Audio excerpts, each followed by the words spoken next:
Hey guys, मैं उत्तरवासी उत्तरकाशी से और सुबह की शुरुआत चाय के साथ। और आप बोलोगे सुबह सुबह हंस क्यों रहा है, तो ये देखिए हरवे भाई क्योंकि उधर हंस रहे, चाय का आनंद ले रहे हैं। तो मैं भी चाय का आनंद ले रहा हूँ और पहाड़ों की सुबह सनराइज के साथ सनराइज होता हुआ। और नीचे आपको अगर दिखाई दे रहा हो तो ये नीचे पे हल लग रहा है, आलू निकल रहे हैं आज भी। तो गाइज आज हमने नाश्ते में बनाया साबूदाना, जिसको वाइट पल भी बोलते हैं, और ये बर्फी की रोटी। और साथ में आपको दिखाता हूँ बाहर का मौसम। ये हमारे बर्फी भाई धूप सेकते हुए।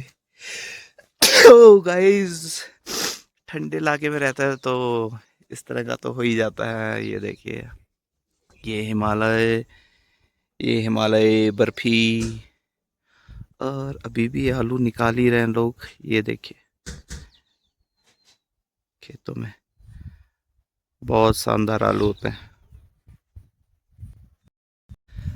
तो गाइस हमारे पहाड़ों में ये वाली तितली बहुत होती है। ये देखिए आप, कितनी सुंदर है ये वाली बहुत हिमालय क्षेत्रों में तो बहुत मिलती है ये वाली तितली। आपके शहरों में भी है क्या? ये देखिए, और ये हमारे फूल देख रहे हैं क्या सुंदर हो रखे हैं। ये देखिए, ये देखिए।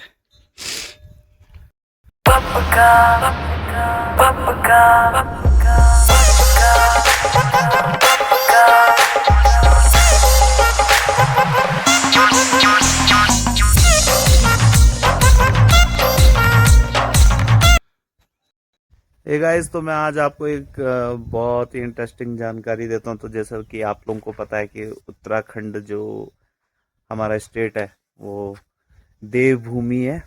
और देवभूमि का मतलब तो आप लोगों को पता ही होगा कि देवभूमि का मतलब होता है कि जहाँ देवताओं की भूमि। तो और उत्तराखंड में बहुत से पावरफुल प्लेसेस हैं जहाँ आपको एनर्जी लेवल बहुत हाई मिलता है। और हम तो वैसे तो हम लोगों का मानना है कि हर एक कण कण में यहाँ पे देवता बसते हैं। बट आपको एक और चीज़ बताता हूँ कि आप लोगों को शायद पता ही होगा कि उत्तराखंड में 4 धाम हैं। 4 धाम केदारनाथ, बद्रीनाथ, यमुनोत्री एंड गंगोत्री। तो वो भी हमारे उत्तराखंड में है। तो थोड़ा बहुत मैं आपको यहाँ से आइडिया देता हूँ कि कहाँ कहाँ पड़ते हैं ये। तो दोस्तों, ये है हमारा हिमालय। और दोस्तों, जो क्या कहते हैं, यमुनोत्री है। यमुनोत्री तो यहाँ पीछे हो गया इस साइड पे। और जो गंगोत्री है, गंगोत्री वहाँ है।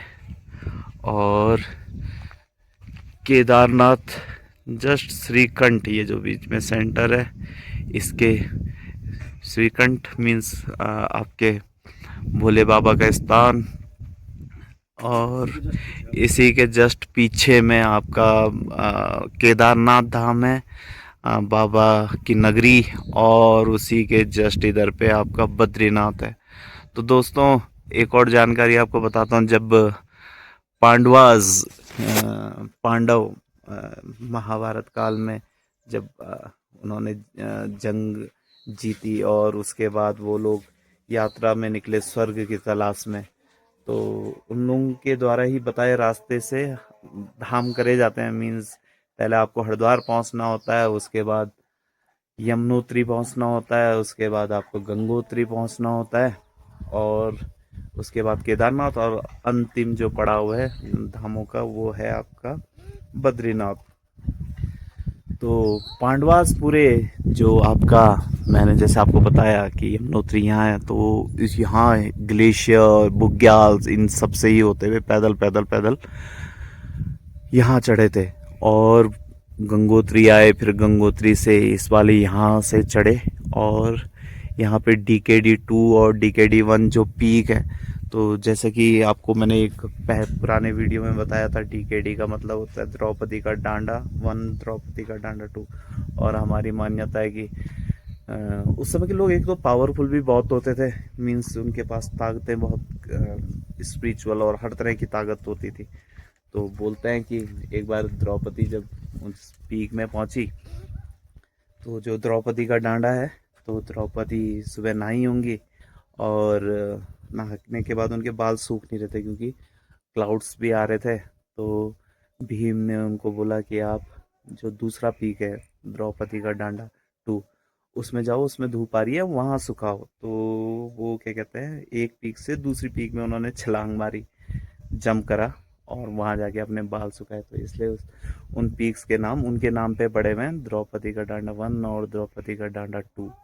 तो वैसे गाइज जो गंगोत्री है, गंगोत्री से अभी भी कुछ लोग जिनको बहुत ज़्यादा एक्सपीरियंस है माउंटेन्स क्लाइंबिंग का, स्नो में चलने का, वो लोग वहाँ गंगोत्री से एक उड़न कोल पास करके ट्रैक है, तो उस ट्रैक का नाम है उड़न कोल पास। तो उसके थ्रू वो लोग केदारनाथ जाते हैं। तो यहाँ से वो वहाँ जाते हैं। तो दोस्तों, आज मैंने आपको एक ये इंटरेस्टिंग सी जानकारी दी है कि क्यों ये वाले ट्रैक हम लोग पहले यमुनोत्री करते हैं और उसके बाद गंगोत्री, फिर केदारनाथ, फिर बद्रीनाथ। तो पांडवों के रास्ते बता रखे हैं, तो जो हिंदू रिलीजन में हम उसी को फॉलो करते हैं। और अभी कुछ टाइम पहले अगर आप मेरा एक पुराना वीडियो देखेंगे तो उसमें मैंने दिखा रखा है, हम लोगों ने भी करा। हम लोगों ने छोटा सा करा, छोटा मीन्स 9 दिन का ट्रैक था। हम लोग गंगोत्री से हमने गंगा जल लिया था और हम लोग पैदल पैदल पैदल, और हम लोग, मैं आपको बताता हूँ हम लोग कहाँ से चढ़े थे। तो हमने गंगोत्री से जल लिया और वहाँ से नीचे उतरे, और यहाँ रोड़ी रोड होते हुए यहाँ एक जगह है आगे पे, उस जगह का नाम है लाटा। वहाँ से हम लोग यूं करके वहाँ ऊपर चढ़े, और वहाँ बुग्याल है आपका। तो वहाँ पे उस बुग्याल का नाम है पंवाली का कांठा, तो पंवाली का बुग्याल। और वहाँ से हम लोग यूं में आए थे, वहाँ से डाउन उतरे उन बुग्यालों से होते हुए, और हम लोग तिरचुगी नारायण उतरे थे, फिर वहाँ से फिर ऊपर चढ़े, और फिर हम इस जो ये हिमालय है इसकी बैक साइड से हम लोग केदारनाथ धाम गए थे। तो हमने 9 दिन का ट्रैक करा था। तो बहुत ही आसान नहीं कह सकते, 9 दिन करीबन हम लोग 350 किलोमीटर के आसपास चले 9 दिन में। तो हर दिन हम कभी 20, कभी 25, कभी 27, कभी 18, इस तरह से अलग अलग हर दिन हम लोग अलग अलग किलोमीटर में चले। तो आप लोग देख सकते हो मेरे एक पुराने वीडियो में, जो सावन के टाइम पे कांवड़ लेके जाते हैं, तो हमने उस टाइम पे करा था ट्रैक, यहीं गांव से गए थे हम लोग। तो बहुत सुंदर, बहुत आनंद आया था उसमें। तो गाइज, मैंने आज आपको इतनी इम्पोर्टेंट जानकारी दी अपनी देवभूमि के बारे में, और साथ में आपको नज़ारे भी दिखाए मैंने, हिमालय भी दिखाया। तो अगर आप लोगों को ऐसी जानकारी और रोचक जानकारी चाहिए तो प्लीज़ मेरे ब्लॉग को देखते रहिए। और अगर आप लोगों को ये वीडियो पसंद आया हो तो प्लीज़ लाइक करें, कमेंट करें, दोस्तों के साथ शेयर ज़रूर करें। और इसी के साथ करता हूँ मैं बाय बाय।